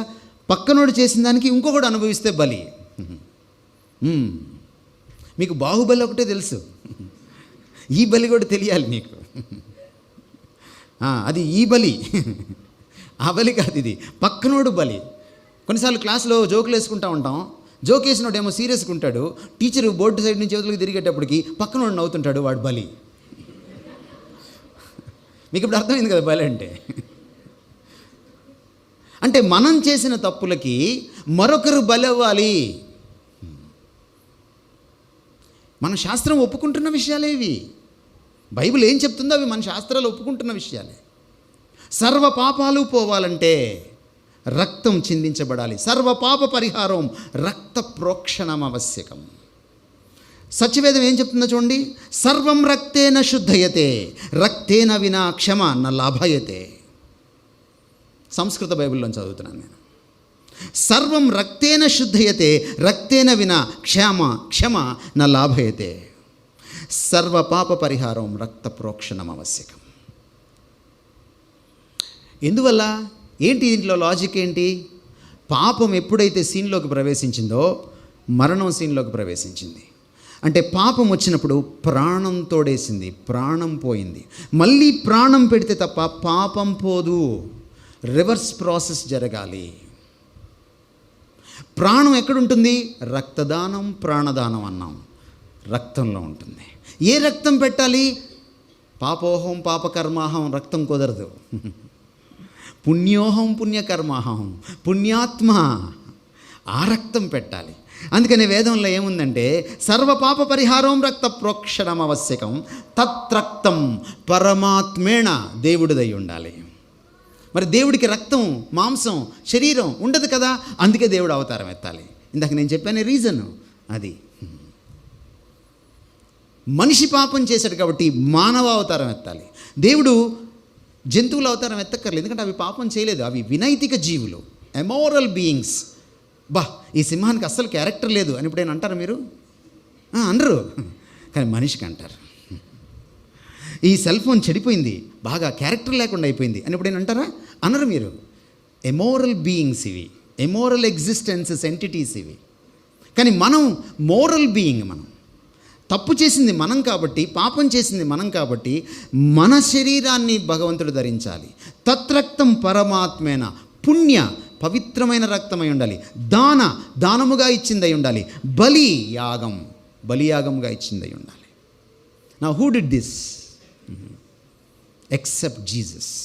Who did this? క్రీస్తు తప్ప ఎవరు చేశారు దీన్ని? No one else. మీరు చరిత్రలో భూతద్దం వేసుకొని, టెలిస్కోప్ వేసుకొని వెతకండి, మీరు ఎంత పరిశోధన అన్నా చేయండి. He stands alone. అందుకని ఆయనది విశిష్ట అవతారం, అంతేకాదు ఆయనది శిష్ట అవతారం. ఎందుకంటే ఈ భూమి మీద ఉన్నప్పుడు ఆయన శత్రువులను కూడా అడిగాడు, మీలో ఎవడైనా నాలో పాపం నిరూపించగలడా? యేసుప్రభు ఒక్క అబద్ధవాడినట్టు ఎవరైనా చెప్పగలరా? యేసుప్రభు ఒక్క తప్పుడు పని చేసినట్టు ఎప్పుడైనా చెప్పగలరా? యేసుప్రభు ఒక్క మోసం చేసినట్టు ఎప్పుడైనా చెప్పగలరా? No never. ఎందుకని ఈరోజు హైందవుల్లో, ముస్లిమ్స్లో, అనేక మతాల్లో ఆయనకి, ఈవెన్ కమ్యూనిస్టుల్లో కూడా ఆయనకి ఎందుకు అభిమానులు ఉన్నారు? మొన్న సర్వే చేస్తే 2వ మిలేనియం అంటే 1000 AD నుంచి 2000 AD దాకా అత్యంత ప్రభావశీలుడైన వ్యక్తి ఎవరు? The most influential person in 1000 years ఎవరైనా తీసుకుంటే జీసస్ ఫస్ట్ వచ్చాడు ప్రపంచం మొత్తంలో. సెకండ్ వచ్చిన వాళ్ళకి జీసస్కి చాలా డిస్టెన్స్ ఉంది ఓటింగ్లో. సాధారణంగా సెకండ్ ఎలా వస్తుంది? 100 ఓట్లో, 200 ఓట్లో, 1000 ఓట్లో తేడా రావాలి, లక్షల ఓట్లు తేడా ఉంది. ఈ స్టాండ్స్ అపార్ట్. శిష్టావతారం, ఆయన నిజమైన పుణ్యావతారం. అంతేకాదు, ఈయన ఎందుకు వచ్చాడంటే ఈయన దుష్టుల్ని శిక్షించడానికి, శిష్టుల్ని రక్షించడానికి రాలేదు, దుష్టుల్ని శిష్టులుగా మార్చడానికి, దుష్టుల స్థానంలో దుష్టత్వాన్ని తొలగించడానికి, తాను చనిపోయి దుష్టుల్ని చంపకుండా, పాపిని చంపకుండా తాను చనిపోయి పాపులని పావనులుగా మార్చడానికి, పతితలను పవిత్రులుగా మార్చడానికి, దొంగల్ని దొరలుగా మార్చడానికి, తాగుబోతుల్ని, ఎడిక్ట్స్ని సెల్ఫ్ కంట్రోల్ ఉన్న వాళ్ళగా మార్చడానికి, దుర్మార్గుల్ని, హంతకుల్ని, కర్కసుల్ని దయార్థ హృదయులుగా మార్చడానికి ఈయన వచ్చాడు. ఆయన సొసైటీలో చేంజ్ తీసుకురావడానికి వచ్చాడు. యేసుక్రీస్తు గురించి చెప్తే మనం ఎందుకు టెన్షన్ పడుతున్నాం? ఆయన దేశాన్ని స్వస్థపరిచేవాడు, ఆయన దేశాన్ని ఉద్ధరించేవాడు, ఆయన దేశానికి ఆశీర్వచనం ఈ క్రీస్తు. మీరు ఆలోచన చేయండి, బ్రిటిష్ వాడు వచ్చిన తర్వాత మన దేశానికి ఎన్ని సంవత్సరాలకి స్వాతంత్రోద్యమం స్టార్ట్ అయింది? మీరు వెళ్ళి చదవండి, చరిత్రలోకి వెళ్ళి. ఎందుకు లేట్ అయింది స్వాతంత్రోద్యమం స్టార్ట్ అవ్వడానికి? ఎందుకంటే మనకు పాఠశాలలు లేవు, అందులో అన్ని కులాలు చదవడానికి లేదు, అమ్మాయిలు చదవడానికి లేదు. మన స్వాతంత్ర సమర యోధుల్లో లేడీస్ కూడా ఉన్నారు, లేరంటారా? ఎట్లా, ఎందుకు లేట్ అయిందంటారు? మిషనరీలు రావడానికి లేట్ అయింది. వాళ్ళు వచ్చి స్కూల్స్ పెట్టాక, కాలేజీలు పెట్టాక అక్కడి నుంచి చదువుకున్నారు. బ్రిటిష్ వాడు ఒక టైంలో భారతదేశానికి స్వయం ప్రతిపత్తి ఇవ్వాలని చెప్పి బ్రిటిష్ పార్లమెంట్లో ఒక ఆలోచన వచ్చినప్పుడు, భారతీయులకి బ్రిటిష్ ప్రభుత్వంలో జాబ్స్ ఇవ్వాలనుకుంటే, ఒకనొక టైంలో స్వాతంత్రం రాకముందు there was no single graduate in India, there was no single Indian graduate in India. ఈరోజు మీరందరూ పీజీస్, డాక్టరేట్స్, పోస్ట్ డాక్టరేట్స్ నా బ్లెస్ చేయడానికే వచ్చారు వాళ్ళు. లెట్ దేర్ బి ఇండియా నేను పుస్తకం రాశారు మా గురువు గారు డాక్టర్ బాబు వర్గీస్ గారు. UN జనరల్ సెక్రటరీతో కలిసి బ్రేక్ఫాస్ట్ చేసేటువంటి మహానుభావుడు. ఒక థీసిస్ ప్రజెంట్ చేశారు, ఆయనకి డాక్టరేట్ ఇచ్చారు రీసెంట్గా. ఆ పుస్తకం మీకు ఎక్కడైనా దొరికితే చదవండి. భారతదేశంలో మన సంస్కృతిని ఇనుమడింపచేసే గొప్ప గొప్ప పనులు చేశారు మిషనరీలు. సిపి బ్రౌన్ ఎవరు? ఆర్థర్ కాటన్ ఎవరు? ఈరోజు కాటన్ ఒక డ్యామ్ కట్టకపోతే ఈరోజు బౌల్ ఆఫ్ ఇండియా అయ్యేది కాదు ఆంధ్రదేశం. అన్నం, దేశానికి అన్నం పెట్టే గిన్నె అయింది భారతదేశానికి అన్నం పెట్టే గిన్నె అయింది ఆంధ్రదేశం ఒక్క కాటన్ డ్యామ్ వల్ల. ఎవరు కాటను? ఈ పుస్తకాన్ని నమ్ముకున్న, క్రీస్తుని నమ్ముకున్నటువంటి ఒక retired military engineer. They blessed. 50,000 బాల్య వితంతువులు ఉండేవాళ్ళు. విలియం కేరీ ఇక్కడ జీవించిన రోజులు 200 సంవత్సరాల పైకి వెనక్కి వెళ్ళి చూస్తే 50,000 బాల్య వితంతువులు. అంటే చిన్న అమ్మాయిని తీసుకొచ్చి రేపో మాపో వాడికి నిన్న మొన్న పుట్టిన అమ్మాయిని తీసుకొచ్చి కట్టేసేవాళ్ళు. వాడు పోయేవాడు, ఈమె వితంతువు అయిపోయేది, మళ్ళీ పెళ్లి చేసుకోవడానికి వీల్లేదు. కానీ ఆ బాల్య వివాహాలకి, వితంతువులకి, ఆ స్థితికి వ్యతిరేకంగా పోరాడింది పండిత రామాబాయి, ఒక బ్రాహ్మణ వనిత, మన దేశస్తురాలే, క్రీస్తుని తెలుసుకున్న తర్వాత.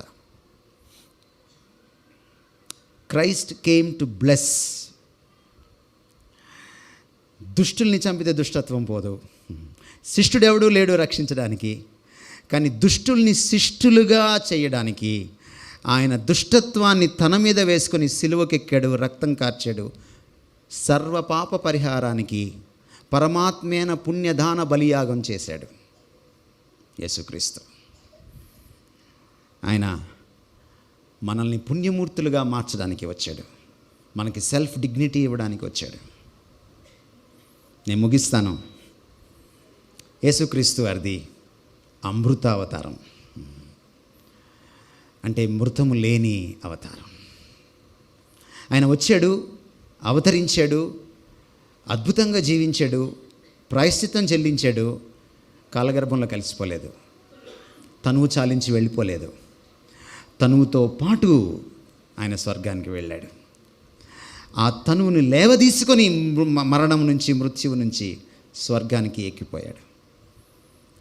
ఆయన మరణాన్ని గెలిచినప్పుడు తాకి చూచి సైంటిఫిక్గా నిర్ధారణ చేసుకున్న శిష్యుడు ఈ భారత గడ్డపైకి వచ్చాడు క్రీస్తు శకం 52లో. మీరు అనుకుంటారు చాలాసార్లు క్రైస్తవ మతం నిమ్న జాతి మతం, క్రీస్తు నిమ్న జాతీయుల దేవుడు, దళితుల దేవుడు అని. మీరు అలా అనుకుంటే మాత్రం యు ఆర్ అట్టర్లీ రాంగ్.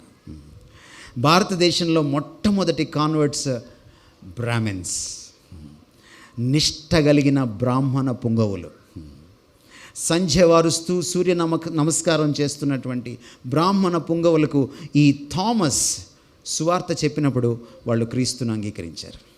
ఇప్పటికీ ఆ వర్గం క్రైస్తవం, మర్తోమా క్రైస్తవులు లక్షలాది మంది ప్రపంచంలో వ్యాపించున్నారు, కేరళైట్స్. ఈరోజు మీరు కేరళ రాష్ట్రానికి వెళ్తే క్రైస్తవం ఫార్వర్డ్ క్యాస్ట్ అక్కడ, because Brahmins were the first converts. అంతేకాదు, బ్రాహ్మలు మొట్టమొదట క్రీస్తుని స్వీకరించే సమయానికి గ్రేట్ బ్రిటన్ అనే కంట్రీ ప్రపంచ పటంలో లేదు. మీరు వెళ్ళి ఏ సోషల్ మాస్టర్నైనా అడగండి. అమెరికా అసలు లేదు, ఎందుకంటే కొలంబస్ పుట్టలేదు, అమెరికాను కనుక్కోలేదు. వాస్కోడిగామా పుట్టలేదు, ఇండియాని కనుక్కోలేదు, బ్రిటిష్ వాడు ఇక్కడికి రాలేదు. గ్రేట్ బ్రిటన్ అనే కంట్రీ పుట్టకముందు, యుఎస్ఏ అనే కంట్రీ పుట్టకముందు, వాళ్ళు ఇక్కడికి రాకముందు, మన మీద రాజ్యం ఏలకముందు మనం క్రైస్తవులం. వీఆర్ సీనియర్స్, మామూలు సీనియర్స్ కాదు, సూపర్ సీనియర్స్ మనం క్రైస్తవంలో. ఎందుకంటే మరణం గెలిచిన క్రీస్తును తాకి చూచిన వాడు ఇక్కడికి వచ్చాడు. ఆయన సమాధి ఇంకా ఉంది. మీరు చెన్నైకి వెళ్ళొచ్చు, మైలాపురంకి వెళ్ళొచ్చు. చెన్నైలో అతి ఫేమస్ మౌంట్ రోడ్ ఆయన పేరు మీదే ఉంది, సెయింట్ థామస్ మౌంట్ రోడ్. ఎందుకంటే ఆ గుట్ట పైన ఆయన అస్థికలు పాతి పెట్టారు. That's Jesus. అందుకనే ఆయన చంపడానికి రాలేదు, ఆయన మన కోసం మన స్థానంలో చావడానికి వచ్చాడు. మనల్ని తనలాగా మార్చుకోవడానికి తాను మనలాగా మారిపోయాడు. అందుకని ఒక గొప్ప మేధావి ఏమన్నాడంటే, the son of God became the son of man in order to make the Sons and daughters of men the Sons and daughters of God. మనుషుల్ని దేవుళ్ళలాగా మార్చడానికి, దేవుళ్ళలాంటి స్వభావం మనలో పెట్టడానికి దేవుడు మనిషి అయ్యాడు. అదే క్రిస్మస్ యొక్క అద్భుతమైన సందేశం. ఇంతకు మించిన ప్రేమ ఉంటుందా? అందుకే ఆయనది ప్రేమ అవతారం. ఒక శిల్పా సెట్ అంత పొడుగున్న అమ్మాయి బిడ్డ పుడితే ఆమె నేల మీద దేగాడుతూ ఉంటే ఆ బేబీ, ఆ శిల్పా సెట్ లాంటి అమ్మ వచ్చి నిలబడి ఎగరవే ఎత్తుకుంటాను అని దోగాడే బేబీని అడిగితే ఆమె తల్లి అవుతుందా? మహాతల్లి అవుతుందా? కానీ ఆమె తల్లి అయితే ఆమె కిందకి దిగి ఆ పాప నేల మీద ఉంటే ఆ స్థానానికి దిగి తను ఎత్తుకుంటుంది, తన చంకన పెట్టుకుంటుంది. అదే చేశాడు క్రిస్మస్ రోజున దేవుడు. నువ్వు ఎగరలేకపోయావు ఆయన స్థాయికి, ఆయన స్థానానికి. ప్రతి మతస్థుడు ట్రై చేశాడు. ఆయన స్థానానికి ఎగిరి ఆయన అందుకోలేకపోయినప్పుడు ఆయనే కిందకి దిగి మనల్ని జవురుకొని తన స్థానానికి మనల్ని ఎత్తుకోవడానికి తను మన స్థానానికి దిగిపోయాడు. That's Christmas. ఇంతకంటే ప్రేమ ఉంటుందా? అందుకే ఆయనది ప్రేమ అవతారం. యేసుక్రీస్తు ఈ లోకానికి వచ్చినప్పుడు అందుకనే నన్ను కూడా పూజించు, నేను కూడా అవతారాన్ని, నేను కూడా మార్గాన్ని స్వర్గానికి అని చెప్పలేదు, నేనే అన్నాడు. అందుకనే, ఎందుకంటే ఆయనకి సాటి లేడు. దేవుడు ఇన్ఫైనట్ అని మనం మొదలెట్టాం కదా, మళ్ళీ అక్కడే ముగించుకుందాం. ఇన్ఫైనట్లు ఎన్ని ఉంటాయి? మళ్ళీ మీకు ప్రశ్న. One and only. If God exists, if God is infinite, God must be one and only one. అప్పుడు ఆయన లాంగ్వేజ్ ఎలా ఉంటుంది దిగొస్తే? మీకు పాప పుట్టిందనుకోండి, మీ పాప స్కూల్లో వేశారనుకోండి, స్కూల్లో ఏదో ఆ అమ్మాయికి యాన్యువల్ ఫంక్షన్ రోజున ప్రైజ్ వచ్చిందనుకోండి, స్టేజ్ మీద ప్రైజ్ తీసుకునేటప్పుడు ప్రిన్సిపల్ గారు వీళ్ళ నాన్నగారు ఎవరు అని అడిగారు అనుకోండి, నేను కూడా అంటారు ఎవరైనా? నో నో నో, అది అపచారం, అలా అనకూడదు. నేనే అంటారు. తప్పంటారా? నేనే అంటే నాన్న ఒక్కడే ఉండాలి, దేవుడు కూడా ఒక్కడే ఉండాలి. భారతదేశంలో ఏ వివాహిత స్త్రీనైనా ఆపి ఆయన కూడా నీ భర్తేనా అని అంటే ఏముంటుంది? వెంటనే సౌండ్ వస్తుంది, చెంప చెల్లు అనిపించిన సౌండ్. ఏంటని తేరుకుండే లోపు గట్టికి కొడితే, మళ్ళీ సోడా కొడితే కానీ లేవం. అంత పవిత్రత ఉంటుంది కదా మనకి. భర్త ఒక్కడే. మరి అనంతమైన దేవుడు భూలోకానికి దిగి వచ్చినప్పుడు ఆయన భాష ఎలా ఉంటుంది? నేనే, నేనే మార్గం, నేనే సత్యం, నేనే జీవం, నేనే మృత్యుంజయుణ్ణి, నేనే పునరుద్ధానాన్ని, నేనే లోకానికి వెలుగుని. మన పూర్వీకులు ఆక్రోశించారు, అసతోమా సద్గమయ, అసత్యంలో కొట్టుమిట్టాడుతున్నాం, సత్యంలోకి మమ్మల్ని నడిపించు. మాకు సత్యం అర్థం కావట్లేదు. యేసుక్రీస్తు వచ్చి అన్నాడు, అహమేవ సత్య, నేనే సత్యాన్ని. మన పూర్వీకులు ఆక్రోశించారు ముండకోపనిషత్తులో, తమసోమా జ్యోతిర్గమయ, తామసిలో, చీకటిలో, అంధకారంలో అంటే అజ్ఞానంలో కొట్టుమిట్టాడుతున్నాం. మాకు జ్ఞాన వెలుగులు విరజిమ్ము, మాకు జ్ఞానం కావాలి. యేసుక్రీస్తు వచ్చి తమసోమా జ్యోతిర్గమయ అని ఆక్రోశించే వాళ్ళకి, అహమేవ జ్యోతి, నేనే నిజమైన వెలుగును. మృత్యువుతో పోరాడుతున్నాం. ఎంత భయం తెలుసా మనకి మరణం అంటే? మన వీధిలో ఎవరైనా పోతే చచ్చారు, మరణించారు, డెడ్ అని మాట మన పెదవుల మీదకి రాదు. వాళ్ళ గురించి 2 గంటలు మాట్లాడుకుంటాం ఆ వీధిలోనే నిలబడి. నిన్నటి దాకా బాగానే ఉందండి, ఈరోజు ఏంటండి ఇలా అయిపోయింది. నేను రాత్రే మాట్లాడానండి. ఆ పక్కకి వెళ్ళేవాడికి కాసేపు 5 నిమిషాలు నించుంటే కానీ పోయారన్న సంగతి తెలియదు అనమాట. మరణం అంటే అంత భయం మనకే కాదు, మీరు పురాణాలు చదవండి. నాకు చిన్నప్పటి నుంచి నేను మా గురువులు రామాయణం, మహాభారతం, భాగవతం, వేదాలు పారాయణం చేస్తుంటే పద్మాసనం వేసుకొని కూర్చొని వింటుండేవాళ్ళం. నాకు చిన్నప్పటి నుంచి ఒక ప్రశ్న ఏమిటంటే, దేవతలు అమృతం తాగారు, దానికోసం రాక్షసులు దేవతలు కొట్టుకున్నారు అని చెప్తారు కదా. మరి దేవతలకి మరణం ఉంటుందా? మరణ భయం ఉంటుందా? దేవతలకి అమృతం దేనికి? అమృతం ఎవరికి కావాలి సార్? మరణ భయం ఉన్నవాడికి, మరణం ఉన్నవాడికి. మరి దేవతకి ఎందుకు? ఇక్కడ చూడండి, ఈయనకి మరణ భయం లేదు. ఈయనలోకి వస్తే మనకు కూడా మరణ భయం లేదు. నేను ఇలా ముక్కుసూటికి మాడుతుంటే మొన్న ఎవరు నాకు శాపనార్థాలు పెట్టారు, కరోనా వచ్చి పోతావని. నేను వాళ్ళకి చెప్పాను అనమాట, కరోనా వస్తే నాకు భయం లేదు, జరిగితే 2 జరుగుతాయి. ఒకటి పోతాను, పోగానే ఆయన దొరుకుతాడు, ఆయన దగ్గర ఉంటాను, నాకేం ఇబ్బంది లేదు. రెండోది కూడా జరగచ్చు, ఆయన కనికరిస్తే నేను బతకచ్చు, అప్పుడు కూడా ఇబ్బంది లేదు. 3 కరోనాలు వచ్చినాయి, 4 కరోనాలు వచ్చినాయి, దేవుడు నన్ను కనికరించాడు. చెప్తున్నాను, మరణం గెలిచినవాడు. యేసుక్రీస్తు మరణం గెలిచినప్పుడు 2 విషయాలు నిరూపితమైపోయినాయి. ఒకటి, ఆయన దేవుడని, దేవుడు ఒక్కడే మరణం గెలవగలడు, కాబట్టి ఆయన ఇన్ఫైనట్ అని. మీకు బిగినింగ్లో ఏం చెప్పాను?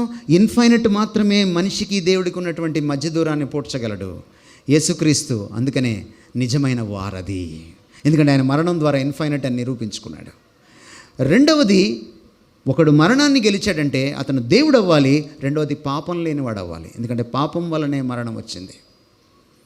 యేసు పాపరహితుడని నిరూపితమైంది. మనకి దేవుడికి మధ్య ఉన్న ఈ నైతిక ఆఘాతాన్ని కూడా క్రీస్తు పూర్తి చేశాడు. అందుకనే ఇది అస్సలు సిస్సలు అవతారం. యేసు దగ్గరికి వస్తే దేవుడు దగ్గరికి వచ్చినట్టే, యేసును పూజిస్తే దేవుణ్ణి పూజించినట్టే, యేసు దొరికితే దేవుడు దొరికినట్టే, యేసుతో కనెక్ట్ అయితే దేవుడితో కనెక్ట్ అయినట్టే, జీవితం తరించినట్లే, జన్మ ధన్యమైనట్టే. ఒకే ఒక్కడు. ఈ రాత్రికి మీరు ఆలోచన చేయండి. వివేకానంద కూడా ఇలా అన్నాడు, the complete works of Swami Vivekananda 5 volumes మీరు చదివితే యేసుక్రీస్తు గురించి కొన్ని మాట్లాడినాడు ఆయన. ఒక మాట ఏమిటంటే, as an oriental I have no other go except to fall prostrate before this Jesus Christ and accept him as my Lord and God. ఒక ఈశాన్య దేశపు మత సన్యాసిగా నాకు ఒకటే మార్గం, క్రీస్తు గురించి అడిగితే ఆయన ముందు సాష్టాంగపడి ఆయన్ని ప్రభువుగా దేవుడిగా స్వీకరించడం తప్ప వేరే మార్గం లేదు. I don't know what your decision to night is. ఈ రాత్రి మీ డెసిషన్ ఏంటో నాకు తెలియదు. It's up to you. ఒక మాట యేసుప్రభు గురించి నేను చెప్పాలనుకుంటున్నాను. ఆయన ఇక్కడ కూర్చున్న ప్రతి ఒక్కరిని ప్రేమిస్తాడు. క్రైస్తవుల్ని ఎంత ప్రేమిస్తాడో, హైందవుల్ని, ముస్లిమ్స్ని, సిక్కుల్ని, నాస్తికుల్ని, యేసును తిట్టే వాళ్ళని కూడా అంతే ప్రేమిస్తాడు. ఆయన అందరి కోసం చనిపోయాడు. ఆయన అందరి గుండె బయట నిలబడి తడుతున్నాడు. మీరు బలవంత మత మార్పిళ్ళని ఒకటే వింటున్నారు ఈ మధ్యకాలంలో. As far as Jesus is concerned, బలవంతపు మత మార్పిళ్ళు అసాధ్యం. అది it is against the nature of Christ. ఎందుకంటే మీరు తలుపు తీసేదాకా గుండె బయట తడుతూనే ఉంటాడు. మీరు తలుపు తీస్తేనే లోపలికి వస్తాడు, మీకు స్నేహితుడవుతాడు. దేవుడు మాత్రమే కాడు, మీకు స్నేహితుడవుతానని చెప్పాడు. It's up to you. మీ హృదయ కవాటాలు తెరిచి ఆయన్ని ఆహ్వానించడం మీ చేతుల్లో పని. ఇందులో బలవంతం లేదు. జీసస్ ఎప్పుడూ బలవంత పెట్టడు. ఆయన మర్యాదస్తుడు, మీ స్వేచ్ఛకు గౌరవం ఇచ్చే దేవుడు. మీరు తలుపు తీస్తేనే ఆయన లోపలికి వస్తాడు. That's what he said here. అందుకనే యేసుక్రీస్తుని ఆహ్వానించినప్పుడు ఇవన్నీ కూడా జరుగుతాయి. మనం పుణ్యాత్ములం అవుతాం. దానికోసం ఏవేవో చెయ్యక్కర్లేదు. మన గుండెల్లో ఆయన దేవుడు అవుతాడు. మనం ఆయనకి నడిచే దేవాలయం అవుతాం. దేవుడు దొరికినప్పుడు అన్నీ దొరికినట్టే, ప్రపంచమే దొరికినట్టే. భువనాంతరాలు, విశ్వ బ్రహ్మాండాన్ని చీల్చగలిగిన దేవుడు నీ గుండెను చీల్చలేడా? కానీ నీ గుండె బయట నిలబడి తలుపు తట్టి తెరుస్తావా అని అడుగుతున్నాడంటే ఎంత ప్రేమమూర్తి, ఎంత ఆయన మర్యాదస్తుడు, ఎంత నీ స్వేచ్ఛను గౌరవించేవాడు. ఒక్కసారి ఆలోచన చేయండి. మీరు ఒక తల ఉంచితే చిన్న ప్రార్థన చేసి నేను ముగిస్తాను.